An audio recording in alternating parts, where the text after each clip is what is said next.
ఆదిరెడ్డి శ్రీనివాస్ అని నేను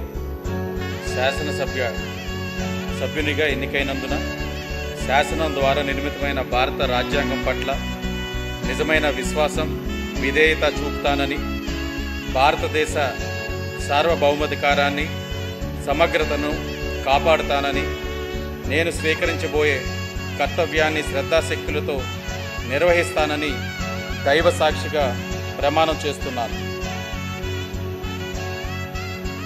ఆంధ్రప్రదేశ్ శాసనసభ సభ్యుడైన ఆదిరెడ్డి శ్రీనివాస్ అన్న నేను సభ నియమాలకు కట్టుబడి ఉంటానని, వాటిని అనుసరిస్తానని, సభా మర్యాదలను పాటిస్తానని, సాంప్రదాయాలను గౌరవిస్తానని దైవ సాక్షిగా ప్రమాణం చేస్తున్నాను.